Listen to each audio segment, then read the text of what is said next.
Seen a segment a year or so back about the Bissell twins, Peter and David. They both suffer from cystic fibrosis, an incurable and terminal lung disease. Yet, despite their ill health, the Bissell boys bring heaps of joy and laughter into the lives of kids as clowns.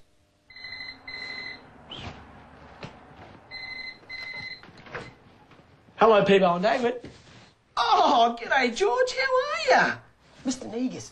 Oh, sorry. Mr. Negus. Sorry, Mr. Negus. No, look, how's that show of yours going? Good. Fantastic.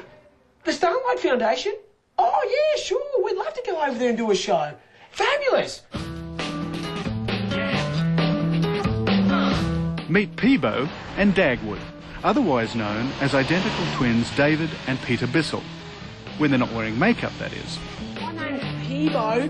Can all the boys and girls say a big hello, Peebo? Hello, Peebo. For sick kids confined to hospital, the antics of Peebo and Dagwood provide a valuable and medically beneficial break from living with illness. What are you doing? Yeah, I think Pete and I are clowns without our costumes on.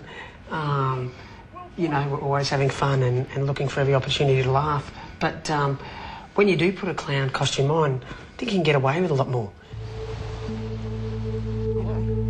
We got a lot of... It's this time of year, man. A lot of people... Over the last couple of years, David and Peter have become national identities because of their courage and humour in the face of death. They're literally living on borrowed time.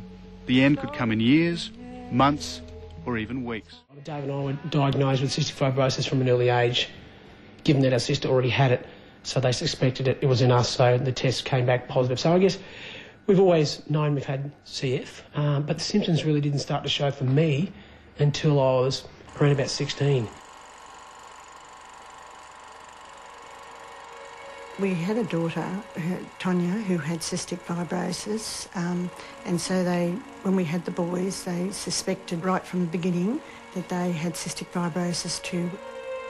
Anything you read or heard, there was just no hope. They wouldn't live past, well, to adulthood or teenage. Tonya, our sister, was 2 years older than Dave and myself. She was a lot worse than what Dave and I were. She spent a lot of time in hospital. For Peter and I, especially when we were growing up, we weren't as sick. We probably didn't think we had cystic fibrosis. It was 3 years in August that she passed away. The 3 weeks that we had before she died, she just went downhill all the way. What happened was she got a flu and got a cold, and it was a pretty nasty one. She was struggling and labouring and breathing, and it's not easy to see someone you love. Firstly, I would like to thank the Lord for the privilege it was to be Tonya's brother. I guess we've always got that hanging over our heads. I mean, a lot of people say, oh, you don't know when you're going to die, you might get hit by a bus. Yeah, that might be true for the rest of the population, but for, you know, people with illnesses, and especially us with CF, we know the track that's already been trodden, and, you know, Tonya's been down that track.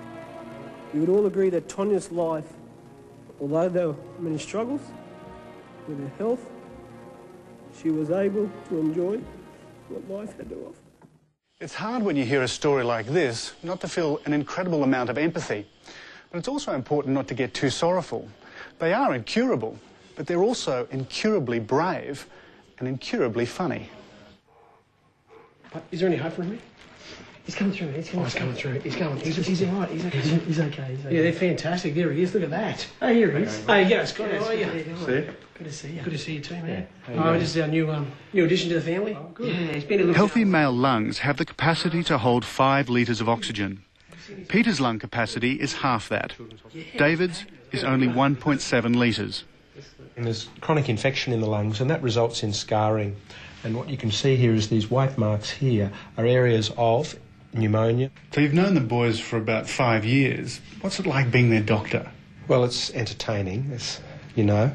They're very courageous, and they mix that up with humour and have been very good role models for many of the younger patients with CF.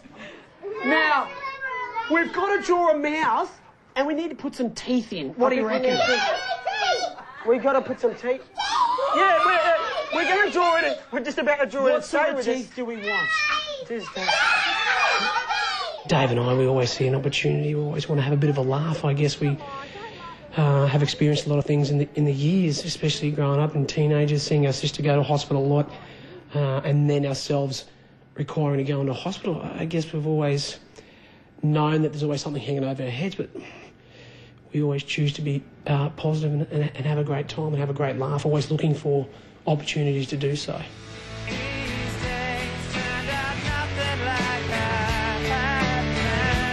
With the future uncertain, only one thing is guaranteed.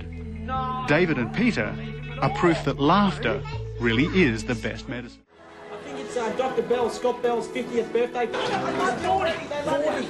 Well, it's a happy birthday from Peebo and from David.